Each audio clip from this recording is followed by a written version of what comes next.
el territorio continental ecuatoriano, buscando la verdad y abogando por la unidad nacional en pro de la paz y la seguridad en el Ecuador. Queremos dar la bienvenida a tres técnicos para hablar sobre la crisis del sector eléctrico y cómo enfrentar los problemas de las centrales hidroeléctricas del país, hoy afectadas de alguna manera por las lluvias e inundaciones del sedimento en las centrales hidroeléctricas.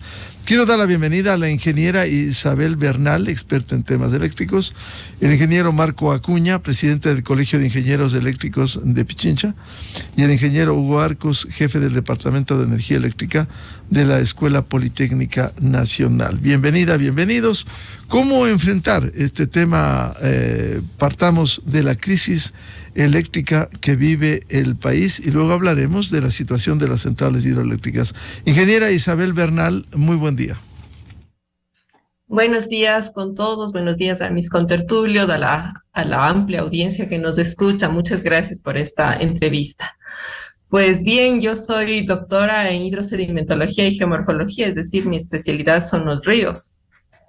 Por esta razón yo he estado estudiando el río Coca desde el 2004 con diversos proyectos de investigación nacionales e internacionales. En esto hay que reconocer que nuestro país es un país geológicamente muy activo, diríamos hiperactivo, y por lo tanto presenta algunas amenazas. Y nosotros necesitamos construir con la naturaleza, no contra la naturaleza, conociendo nuestras debilidades, nuestras amenazas para poder afrontar de mejor manera los retos. En este sentido, nuestra matriz energética está casi absolutamente basada en la generación hidroeléctrica, lo que es una apuesta un poco bastante riesgosa, un poco irresponsable. A mi juicio, en este contexto, lo que tenemos que hacer es diversificar esa matriz energética que nos permita poder tener otras fuentes en momentos en los cuales la incertidumbre con las hidroeléctricas nos está pasando una gran factura. Siendo usted experta y se ha referido al río Coca, si hablamos de hace casi 20 años, ¿por qué se llegó a realizar Coca-Codo Sinclair años después? Coca-Codo era un proyecto de muchos años del ex INESEL, en el cual ya se había identificado su alto poder de generación hidroeléctrica, lo cual es cierto. El tema es que no se consideró en este contexto que no solamente había el potencial hídrico, sino también había una altísima generación de sedimentos y una inestabilidad geológica que ahorita nos está costando mucho, ¿no? Además, el tema de la inestabilidad climática con el cambio climático no se pensaba en esos instantes, ¿no? En los años 80, cuando se lanza este proyecto.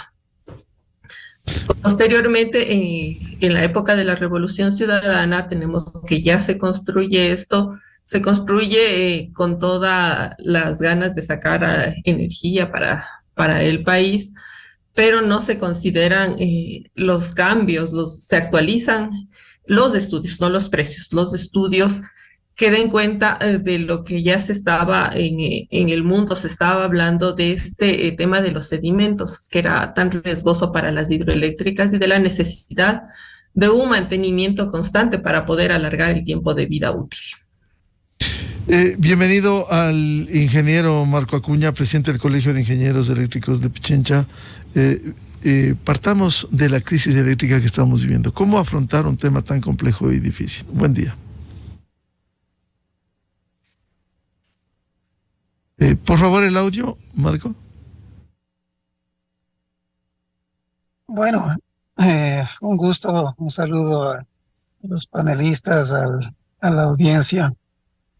Sí, en realidad hemos mencionado de que el país ha contado con un plan maestro de electrificación que ha sido un poco la hoja de ruta que ha venido trazando el desarrollo del sector eléctrico en el país.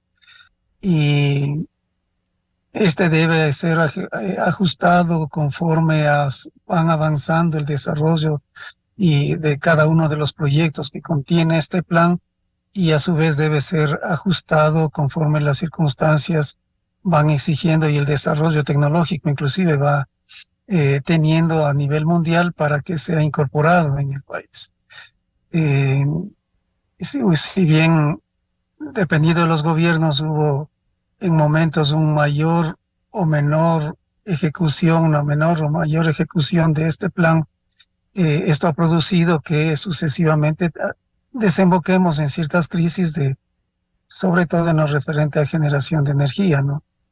Y eso es lo que estamos ahora viviendo, o sea, es la falta de un cumplimiento y de los ajustes necesarios a ese plan maestro de electrificación para que vaya armónicamente con el crecimiento de la demanda, satisfaciéndola en todos los sectores y niveles para que el país pueda contar con esa energía. Entonces, el mayor desarrollo que ha tenido, como lo menciona, ya lo mencionó hace un momento, es a través de la energía hidroeléctrica, porque esto obedecía que es una energía del tipo renovable, es decir, amigable con el ambiente y permitía al país desarrollar un nivel de potencia y energía que podía suplir las necesidades con el crecimiento de la demanda a lo largo del tiempo, ¿no? Ingeniero Acuña, sobre esa base, ¿cómo lograr articular una política estable que permita dar certeza, certidumbre en un sector en el que no ha habido eso? Bueno, es que ese ha sido el problema. Dependiendo de los gobiernos que han estado o le han dado o no impulso al desarrollo del sector eléctrico.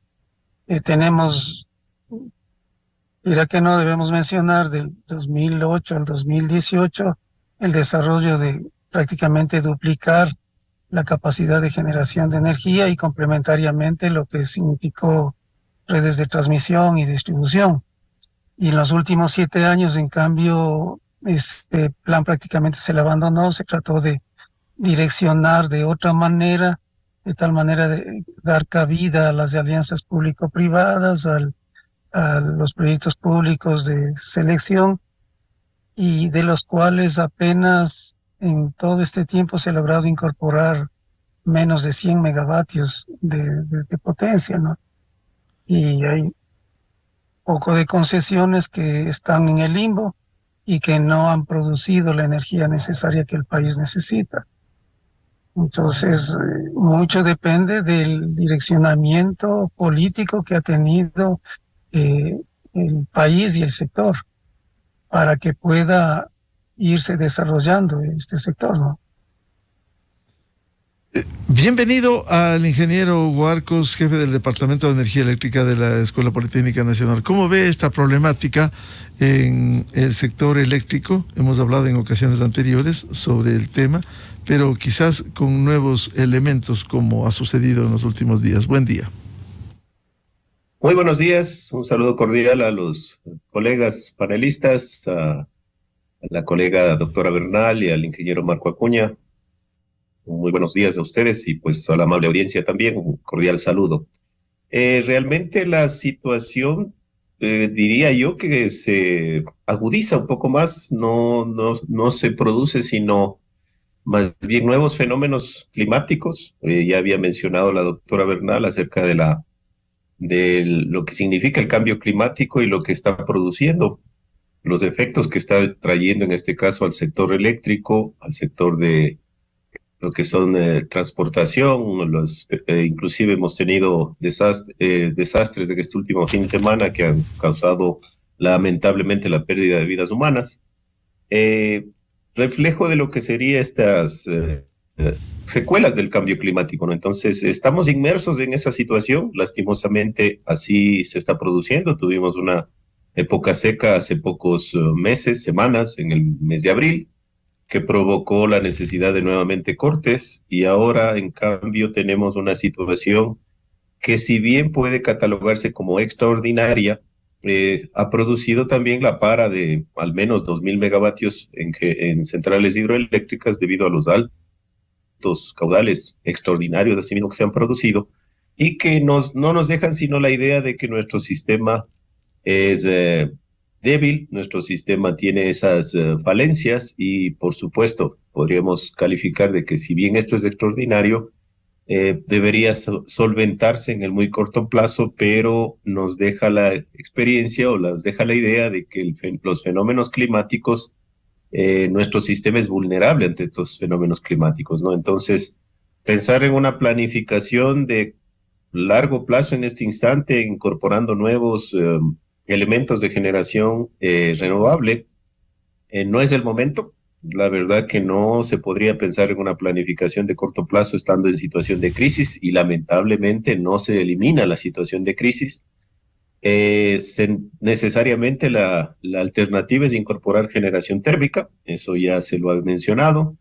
Y lamentablemente también, no, si bien se han tomado acciones a nivel de mantenimiento de centrales de generación térmica, de lo que se conoce, no se ha incorporado nueva generación térmica, ni por el ámbito público ni por ningún otro ámbito, ¿no? No se da paso a esta incorporación de generación. Y estamos, vale la pena también recordar, estamos apenas a 3 meses de lo que sería un nuevo periodo de estiaje, nuevamente bajo la incertidumbre de que si tenemos un periodo de estiaje severo, como el que se podía prever, dada la situación climática que se vive en los últimos años, vamos nuevamente a caer en apagones que pueden ser de magnitud significativa, a lo que se suma el grave riesgo de la posible salida de operación del proyecto Coca-Cola Sinclair, lo cual sería realmente nefasto, ¿no? El instante que Coca-Cola Sinclair salga de operación, realmente se tiene que empezar a pensar en apagones de estilo Cuba o Venezuela del orden de 10, 12 a 14 horas, ¿no? ¿Y por qué cree, ingeniero Arcos, que pudiera salir del servicio momentáneamente la hidroeléctrica Coca-Cola Sinclair? Lastimosamente, no de forma momentánea, sino más bien de forma permanente podría llegar a salir, dado el proceso regresivo del río Coca. Es un factor de riesgo constante. Los caudales de los últimos fin de semana registran niveles de 3.400 metros cúbicos por segundo. Ese tipo de caudales dentro de lo que es el fenómeno de regresión del río, obviamente impacta, y si es que se van a seguir produciendo esos picos de caudal, la situación puede ir empeorando hasta el punto en el que la regresión del río alcance las instalaciones de la presa del proyecto Coca. Se ha hablado, de acuerdo con lo que se ha escuchado la información, se ha hablado de tiempos de entre 3 y 7 años para que se llegue a producir esta situación.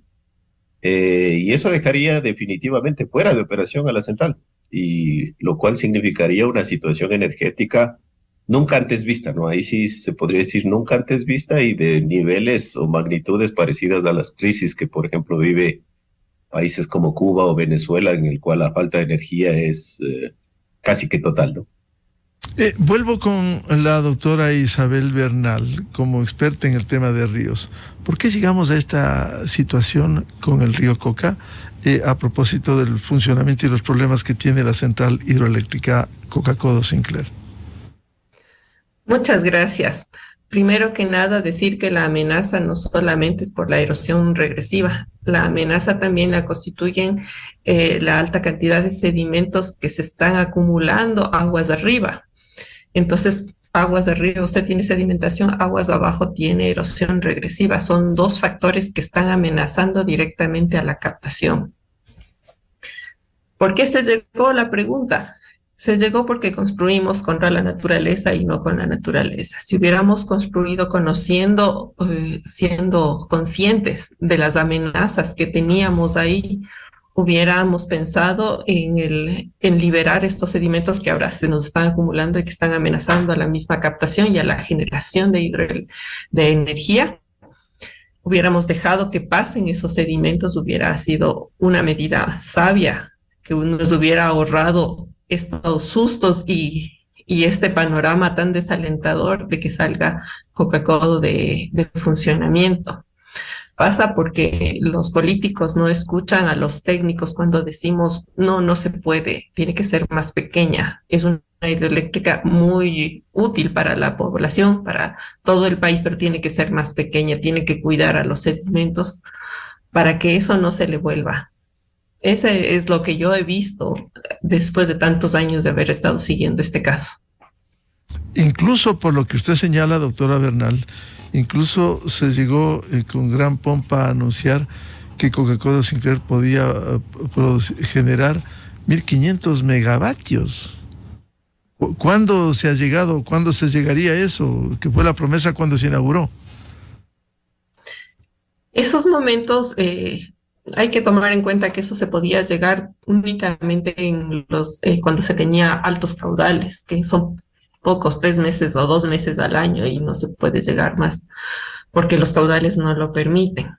Pero también lo que sí hay que reconocer es que como gobierno se necesita que nuestros gobernantes piensen no solamente en las soluciones a corto plazo, a apagar el incendio de que ya se cae Coca-Cola Sinclair. Hay que pensar en medidas a corto plazo. Las térmicas es una opción urgente, a mediano plazo, y estar pensando también a largo plazo en construir una hidroeléctrica, pero bien hecha, pensando qué pasó con los sedimentos, con una nueva visión desde nuestros ingenieros, que reflexionen sobre lo que sucedió y cómo vamos a trabajar con estos desafíos que nos presenta la naturaleza en el Ecuador. Para que lo comente, doctora Bernal, ayer hubo un comunicado oficial sobre la implicación de esto. Dijo el comunicado oficial: al momento la central Coca-Cola Sinclair presenta una cantidad de sedimentos por encima de las 1.000 partes por millón, lo cual ha obligado a la paralización de la operatividad de esta hidroeléctrica. Por ello, el Operador Nacional de Electricidad, SENACE, solicitó a los centros de control de las empresas eléctricas de distribución la planificación de horarios y sectores que serán afectados por la suspensión del servicio de energía eléctrica en este día. Esto hubo unos pequeños cortes, pero luego se volvió al servicio. Y concluye este comunicado: en este sentido, los usuarios podrán revisar los cronogramas de cortes de energía en los portales web y redes sociales de cada empresa de distribución eléctrica. ¿Cómo entender esto? Bueno, los ríos naturalmente siempre van a estar cargando agua y sedimentos. Eso es lo normal, lo lógico. En época de crecida siempre va a haber un alto contenido de sedimentos, que es lo normal así mismo, porque estamos en una zona de alta productividad de sedimentos por la geología. Entonces, cuando se diseña una hidroeléctrica, y si lo hicieron, se diseña para estos caudales, para estas cantidades de material en suspensión. ¿Cuál es el problema ahora? El problema es que la hidroeléctrica, como termoeléctricas, como cualquier otra infraestructura que construye el hombre, necesita mantenimiento, necesita estar limpiando los sedimentos, y no se ha hecho eso. Por eso ahora nosotros tenemos, como le decía, aguas arriba, la amenaza de todos estos sedimentos acumulados, que se tiene unas islas gigantescas con árboles de 3 metros en medio del embalse de la captación. Entonces, un embalse que no debía haber existido, pero se formó y se formaron islas. Entonces eso reduce la capacidad de la hidroeléctrica para poder procesar estos caudales altísimos. Esto, si hubiera existido mantenimiento, no hubiera pasado. Pero nuestros gobiernos reaccionan a apagar fuegos. No reaccionan como unos estadistas que están programando las cosas en el tiempo, no para esta generación, para 2, 3 generaciones. Eso es lo que se tuvo que hacer. Ingeniero Marco Acuña, por lo que señala la doctora Isabel Bernal, ¿por qué no hubo previsiones, por qué no hubo mantenimiento que permita al menos prever estos sucesos que hoy están ocurriendo? Notemos justamente que no solo en este caso es la falta de mantenimiento. Acordémonos que hace unos meses apenas el 40% de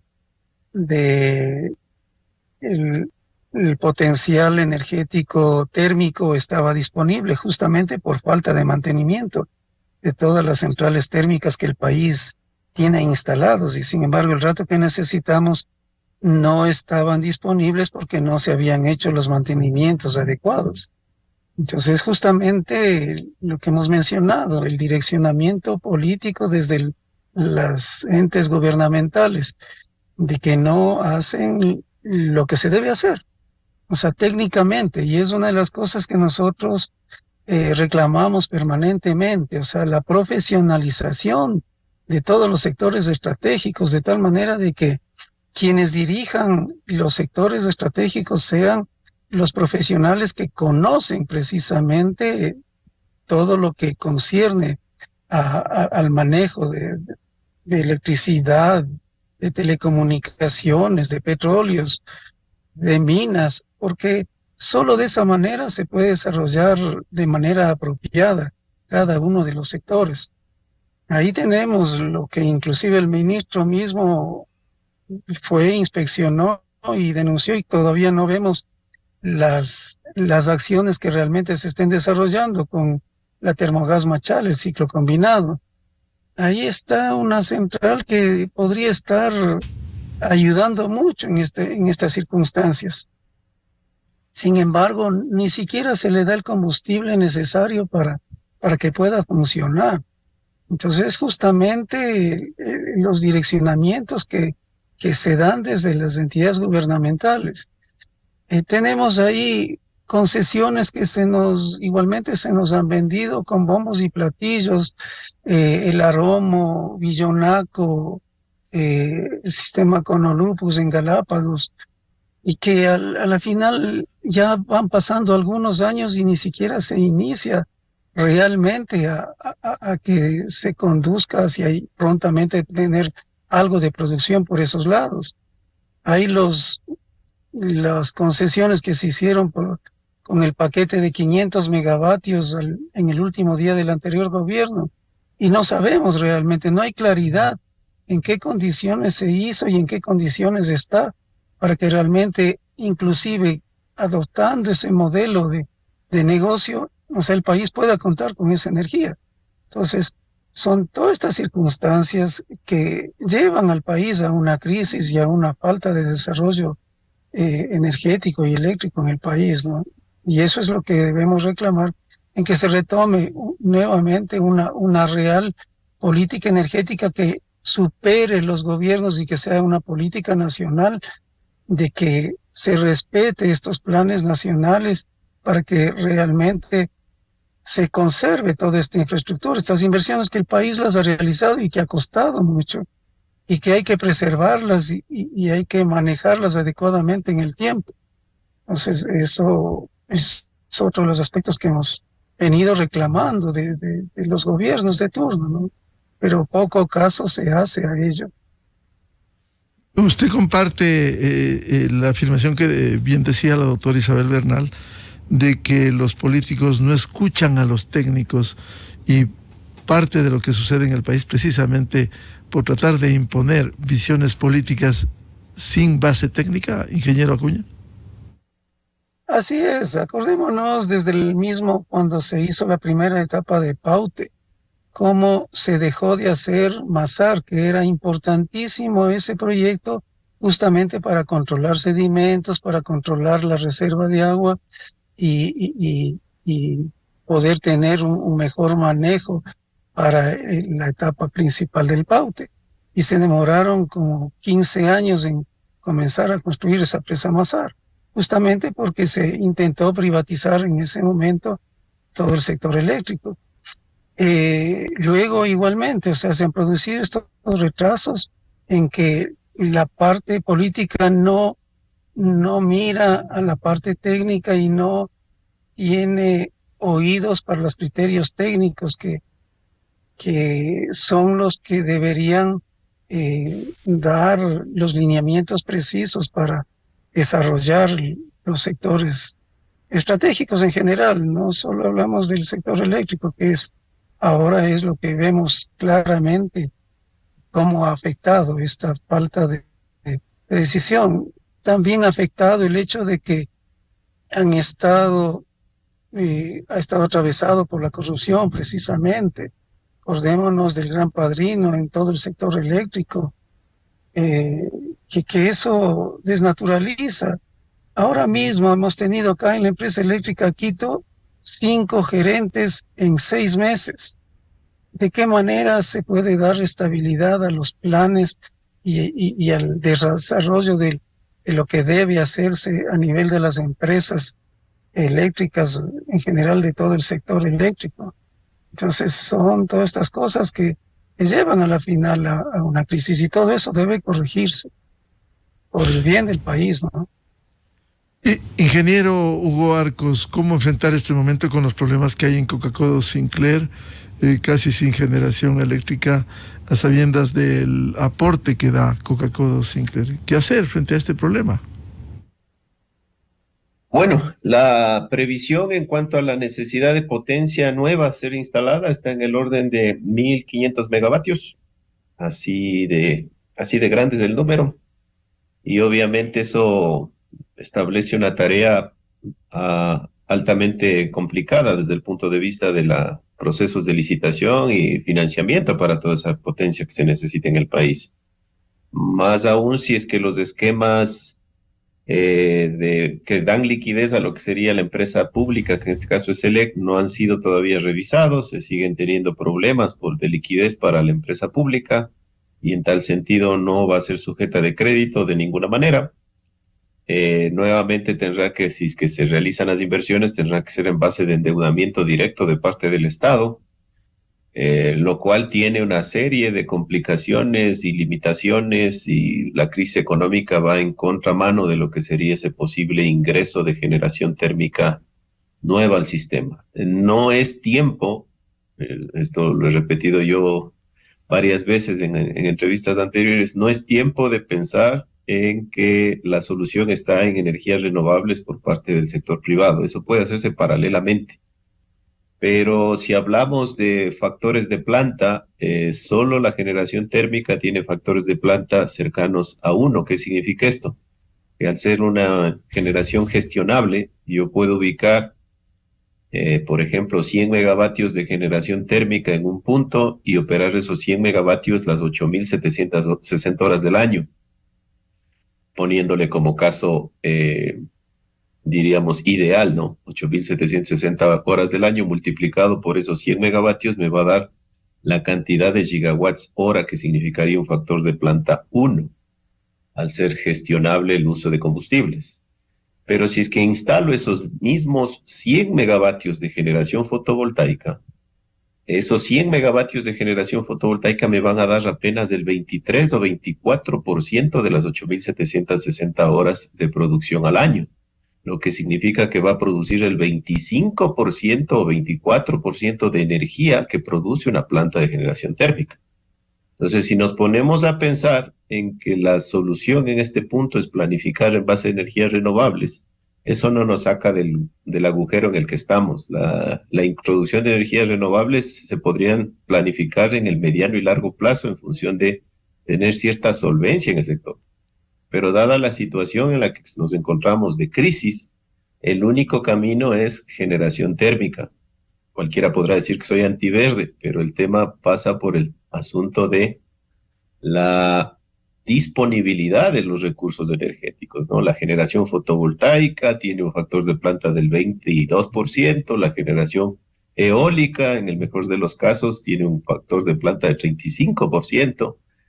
La generación hidroeléctrica tiene factores de planta de 60%, y la generación térmica es la única que sobrepasa los niveles del 90%. Entonces, esa es la diferencia. Entonces, si pensamos en proyectos como el Villonaco, si pensamos en proyectos como el Aromo, que nunca entran, que nunca terminan de cuajar, no son una solución en este punto de la crisis, no, definitivamente no lo son. Y si es que se va por ese lado, se piensa que con la implementación de esas centrales, el problema va a solucionarse, no es cierto. El problema es energético, y mientras no apuntalemos el aspecto energético, no podemos sentarnos a planificar en una situación de beneficio hacia la naturaleza, que serían las energías renovables, ¿no? Entonces, los volúmenes de energías renovables que tendrían que ingresar para sustituir, por ejemplo, 100 megavatios de generación térmica son 400 megavatios de generación fotovoltaica. Así de extremo es. O sea, energéticamente me da igual instalar 100 megavatios de generación térmica o 400 megavatios de generación fotovoltaica. Entonces, eso hay que tomar en cuenta, porque he escuchado voces de que la generación renovable es nuestra alternativa, es nuestra salvación. Y en el punto en el que estamos y en la crisis en que estamos, no es cierto. La única alternativa es generación térmica. Por eso es que esperamos, desde el punto de vista del sector eléctrico, que se tomen decisiones reales, por ejemplo, sobre las famosas barcazas. Se ha hablado tanto de las barcazas, pero hasta ahora no aparece ni siquiera una idea clara de si van o no van a existir.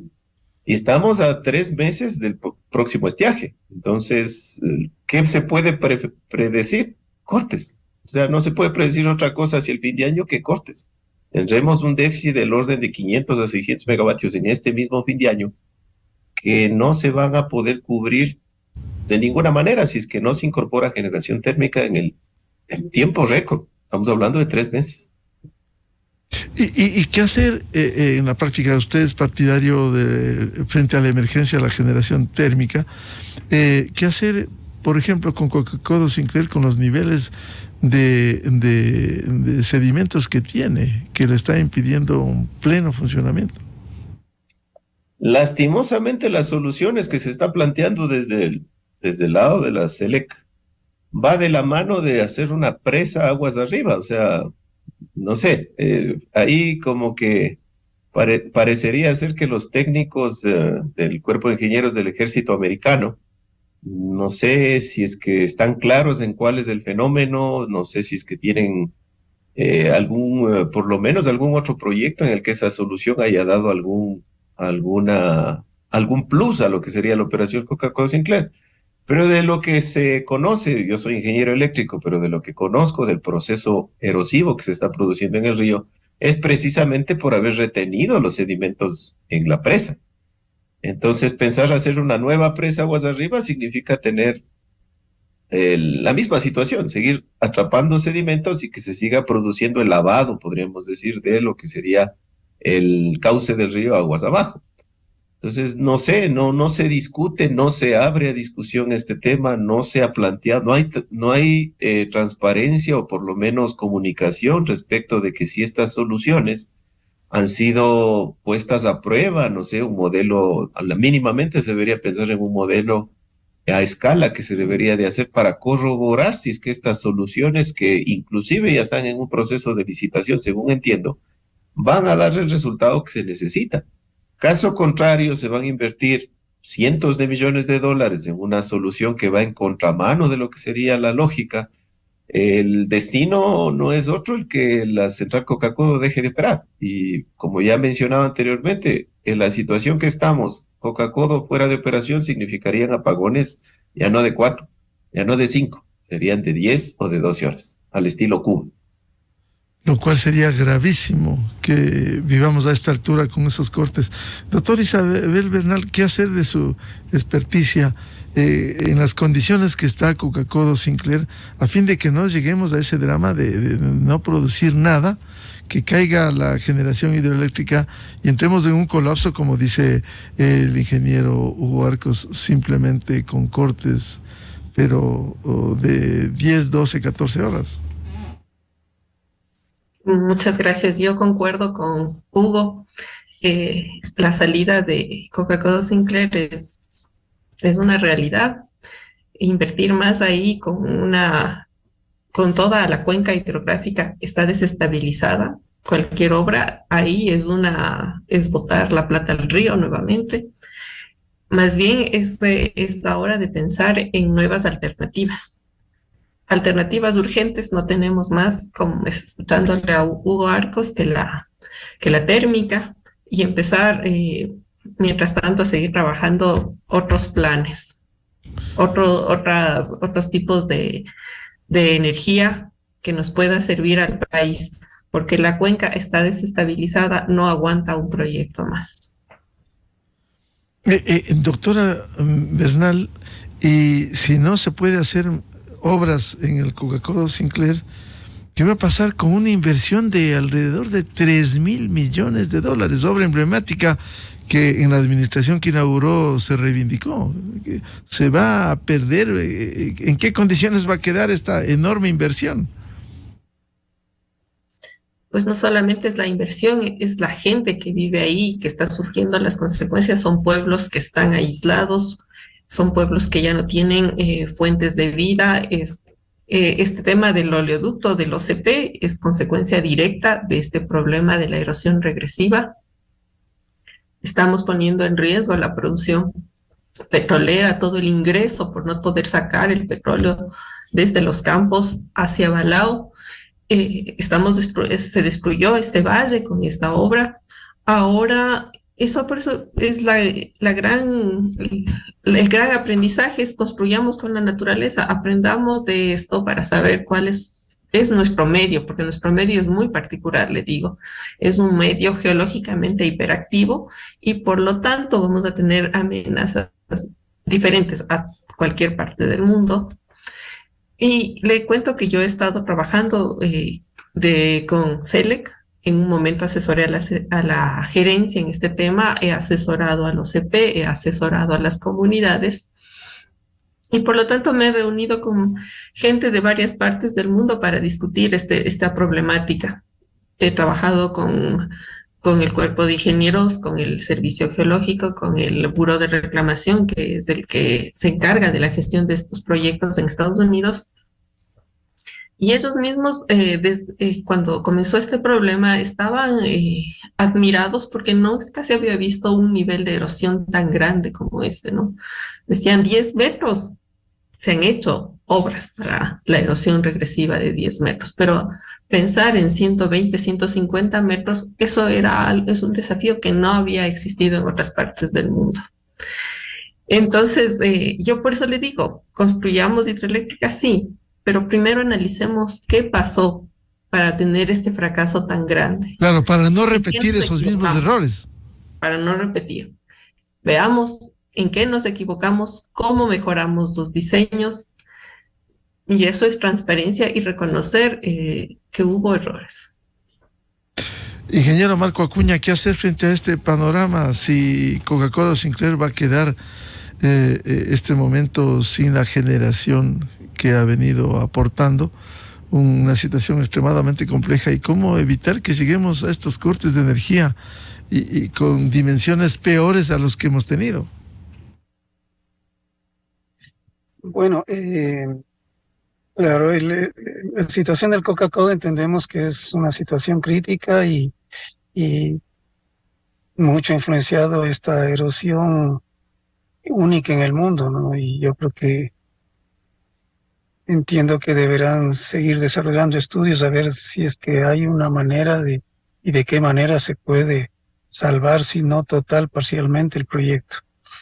Sin embargo, cogiendo las palabras de la doctora Bernal, el aprender en base de todas las experiencias, de todo lo que se ha aprendido con Agoyán, con Paute, con Coca-Cola Sinclair, hay otros proyectos que están en el Plan Maestro de Electrificación, que es Cardenillo, que es Santiago, que son los que, digamos, podrían desarrollar a mediano a largo plazo la energía que el país puede necesitar. Es decir, todavía el país tiene fuentes hidroeléctricas que pueden ser aprovechadas y desarrolladas con todo este bagaje de experiencia que el país ha tenido, por un lado. Claro, eso, pero una central hidroeléctrica va a tomar su tiempo. ¿Usted es partidario, ingeniero Acuña, frente a esta emergencia grave, echar mano de la generación térmica? Sí, concuerdo plenamente con el ingeniero Arcos, porque, claro, esa es la manera de incorporar rápidamente energía que el país necesita, cubrir el déficit. Inclusive parte de ello estaba establecido, o sea, no solo puede desarrollarse ni con un tipo ni con otro tipo de energía, más aún que el país tiene recursos energéticos diversos, variados y ricos.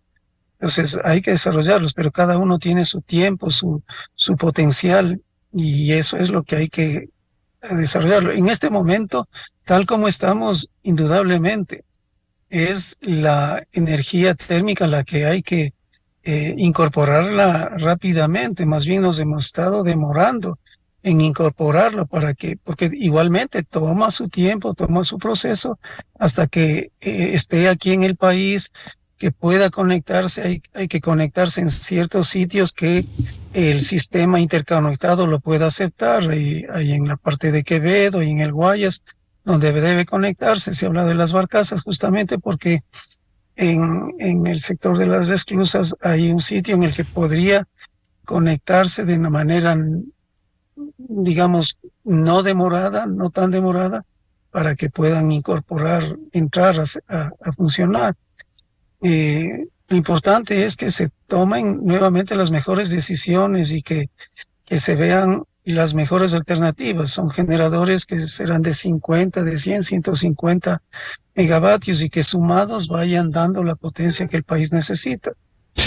Otro contrato que anda en el limbo y que no sabemos cómo está es el de Energy Kill, que supuestamente debía incorporar 220 megavatios en abril, inclusive una parte debió haber incorporado en noviembre, diciembre, y ya estamos junio y todavía no ha sido incorporado. O sea, son claro, lo cual es grave. Son, y si la alternativa, como se ha coincidido esta mañana, ingeniero Hugo Arcos, es por la emergencia el uso de la generación térmica, ¿qué hace falta? ¿Qué hace falta para concretar esto?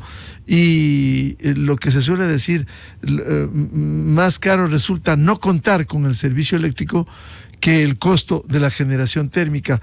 ¿Qué hacer para que se agilice esto?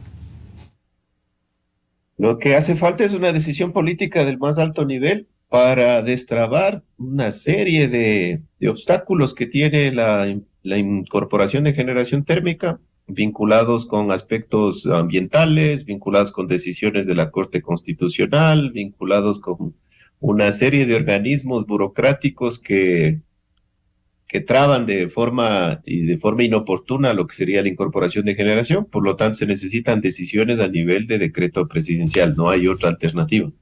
Al igual que también se necesita tomar decisiones rápidas en el sentido de volver a dar liquidez a la SELEC, en función de transparentar también los mecanismos de recaudación y reparto de los recursos provenientes de tarifa. Eso es un tema que también está pendiente.